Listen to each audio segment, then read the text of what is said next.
বেগুন গাছের ভালো ফলনের জন্য বেগুন গাছে কী কী পরিচর্যা করতে হবে এবং ফুল আসার পর কী কী খাবার দিতে হবে, কী খাবার দিলে আপনার কাছে বেগুন গাছের ফুলগুলো ঝরে পড়বে না এবং কী অনুখাদ্য দিতে হবে, এই নিয়ে থাকছে আজকের পুরো ভিডিও। তো অনেকে আপনারা আমাকে যে কমেন্ট করতেছেন যে আপনাদের বেগুন গাছের ফুলগুলো ঝরে পড়তেছে, তো আমি কিভাবে আমার বেগুন গাছের গুলার মধ্যে আমি যত্ন নেই, কিভাবে আপনার এত ছোটো গাছের মধ্যে কিভাবে এত ফলন ফলাতে পারি, এই নিয়ে থাকছে আজকের পুরো ভিডিও। তো ভিউয়ার্স দেখতে পাচ্ছেন আমার কাছে কিন্তু অলরেডি ফলন আসা শুরু হয়ে গেছে। তো অলরেডি কিন্তু কিছু গাছের মধ্যে কিন্তু আমার বেগুন ধরে গেছে, তো আর কিছু গাছে কিন্তু এখনো ফুল আসতেছে। তো এই ফুলগুলোকে আপনারা কিভাবে আটকাবেন, এই নিয়ে থাকছে আজকের পুরো ভিডিও। তো ভিউয়ার্স আসসালামু আলাইকুম, সবাই কেমন আছেন? আলহামদুলিল্লাহ আমি অনেক ভালো আছি। তো এই ভিডিওটা আপনাদের কাছে এত কমেন্ট পেয়েছি যে বেগুন গাছের ফুলগুলো আপনাদের ঝরে যাচ্ছে, গুটি না বাঁধতেই আপনাদের ফুলগুলো ঝরে যাচ্ছে, হয়তো বা গুটি বাঁধার পরেও কিন্তু ফুল ঝরে যাচ্ছে। তো কি কারণে এটা হতে পারে? প্রথমত গাছে পটাশিয়ামের কারণে কিন্তু এরকম হতে পারে। তো আমরা যে ভুলটা করে থাকি, সবসময় আমরা বিভিন্ন জৈব সার এবং বিভিন্ন পচানো সারগুলো আমরা দিয়ে থাকি। তো এগুলোর মধ্যে প্রচুর পরিমাণ কিন্তু নাইট্রোজেনের পরিমাণটাই বেশি থাকে। আমরা কিন্তু বুঝতে পারি না কখনো যে পটাশিয়াম খাবার কি। তো পটাশিয়াম হিসেবে আপনারা সবসময় যে খাবারগুলো দিচ্ছেন তার সাথে সাথে কিন্তু অবশ্যই আপনারা পটাশিয়ামযুক্ত খাবারগুলো অ্যাড করবেন। এতে করে কিন্তু গাছে পটাশিয়ামের অভাবটা প্রথম থেকেই পেয়ে থাকে। তো তখন আর কিন্তু ফুল আসার পরগুলি কিন্তু আর ফুলগুলো ঝরে যাবে না। তো পটাশিয়াম খাবার হিসেবে আপনার কলার খোসা, পেঁয়াজের খোসা বা আলুর খোসা, এগুলো এই ধরনের জাতীয় কিছু খাবার দিবেন, তাহলে কিন্তু আর ফুলগুলো আপনাদের ঝরে যাবে না। তবে গাছে যখন ফুল আসা শুরু হবে তখন থেকে আপনাকে লক্ষ্য রাখতে হবে পানি যেন বেশি না হয় এবং পানির অভাবটাও যেন না থাকে। গাছ একদম শুকিয়ে যায়, তারপরে নেতিয়ে পড়ে, তারপরে অনেকে পানি দিয়ে থাকেন। তো এই অবস্থা হলে কিন্তু গাছ থেকে ফুলগুলো ঝরে যেতে পারে। কোনোভাবে আপনারা এই ফুলগুলোকে আটকাতে পারবেন না। আবার অনেকের যে কয়েকদিন আগে যেমন বর্ষাকাল ছিল, পানির গোড়ার দিকে পানি জমে থাকে, এই অবস্থাও কিন্তু রাখা যাবে না। তো দুই দিক থেকে আপনাকে অবশ্যই লক্ষ্য রাখতে হবে যাতে পানি যেন গোড়ার মধ্যে জমে না থাকে এবং পানি যেন কোনোভাবে অভাব না হয়। তো সেভাবেই আপনারা যখন বর্ষা থাকবে তখন সেভাবে আপনারা যত্ন নেবেন, আর যখন বর্ষা না থাকবে তখন কিন্তু আপনাকে গাছে 2 বেলা পানি দিতে হবে।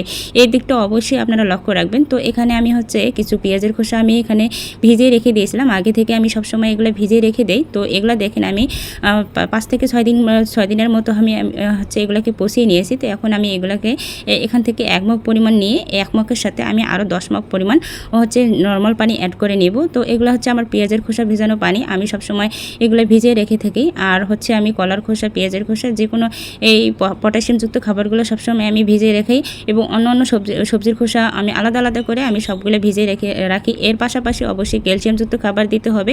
তো ক্যালসিয়াম হিসেবে এখানে আমি ডিমের খোসা গুঁড়ো করে ভিজিয়ে রেখে দিয়েছিলাম, তো সেটাও আমি এখানে অ্যাড করে নিলাম। আর এই দুটো খাবার যদি আপনারা সবসময় গাছের মধ্যে দিতে পারেন ফুল আসার আগ থেকে বা ফুল আসার পর থেকে, তাহলে কিন্তু আপনাদের ফুলগুলো কখনোই ঝরে যাবে না।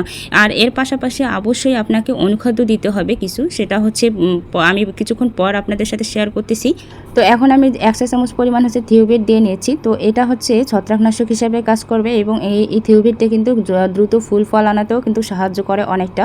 তো আমি এখানে থিওবেটটা দিলাম। আপনারা যে কোনো ছত্রাকনাশক দিতে পারেন, তাহলে কিন্তু আর কোনোভাবেই আপনার কাছে ফাঙ্গাস আক্রমণ করতে পারবে না। আমি এখন এগুলোকে খুব ভালোভাবে উল্টে পাল্টে নিয়ে এখন আমি প্রত্যেকটা গাছের মধ্যে 1 মগের অর্ধেকটা করে দিয়ে নিচ্ছি। তো আপনারা আপনাদের টব অনুযায়ী যে কোনো যেমন টব থাকবে ঠিক তেমন পরিমাণে দিবেন।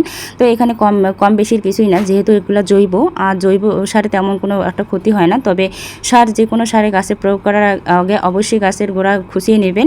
আর যে কোনো সার দেওয়ার নিয়ম বিকালের দিকে দেবেন। সকালবেলা দিলে একদম খুব সকালবেলা দেবেন, সকালবেলা না দেওয়াটাই ভালো, কিছুক্ষণ পরে কিন্তু রোদ আসে। তবে বিকালবেলা দিলে সারা রাত একদম ভালোভাবে কাজ করে, তখন আর কোনো সমস্যা হবে না। তো আমি কিন্তু মোটামুটি সবগুলো গাছের মধ্যেই দিয়ে দিচ্ছি। আপনারা চাইলে ছোটো গাছের মধ্যে এই খাবারটা দিতে পারেন, তখন কিন্তু এই ছোটো থেকে যদি আপনারা এই খাবারটা দিয়ে থাকেন তাহলে কিন্তু আপনার ফুল আসার পর কিন্তু আর ফুলগুলো ঝরে যাবে না। আশা করি আপনারা বুঝতে পারছেন যে আপনাদের কী কারণে ফুলগুলো ঝরে যায়।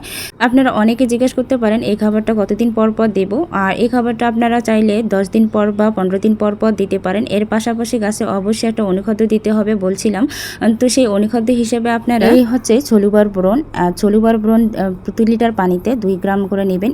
কয়েকদিন আমি যেহেতু আমি স্প্রে করে দিয়েছি তাই আমি আজকে স্প্রে করে দিচ্ছি না। তো এখানে হচ্ছে 2 গ্রাম পরিমাণটা হচ্ছে সে 1 চা চামচের অর্ধেক, 3 ভাগের 1 ভাগ। তো এটা হচ্ছে 2 গ্রাম পরিমাণ। এর পাশাপাশি যে কোনো একটা ভিটামিন ফ্লোরা অথবা মিরাকুলান, আমি সবসময় ফ্লোরা অথবা মিরাকুলান যে কোনো একটা দিয়ে থাকি। তো এটারও হচ্ছে 2 গ্রাম। তো দুইটাই কিন্তু হচ্ছে 1 লিটার পানিতে 2 গ্রাম করে মিশিয়ে তারপরে গাছে স্প্রে করবেন। এটা হচ্ছে ফুল আসার আগে বা ফুল আসার পরে। তাহলে এই যে পরিচর্যাগুলো করতে পারলে আপনার কাছে কিন্তু আর কোনো রকম ফুলগুলো ঝরে পড়বে না। আশা করি আল্লাহর রহমতে আপনার কাছে প্রচুর পরিমাণে ফুল ফল ধরে থাকবে। আর আজকের ভিডিওটা এ পর্যন্ত। সবাই ভালো থাকবেন, সুস্থ থাকবেন, আল্লাহ হাফেজ। আর যদি ভিডিওটা আপনাদের একটু কাজে আসে তো অবশ্যই শেয়ার করে দেবেন। আর ভিডিওটা অনেক বেশি আজকে লং হয়ে গেছে, আশা করি পুরো ভিডিওটা দেখবেন, তাহলে কিন্তু আপনারা বুঝতে পারবেন।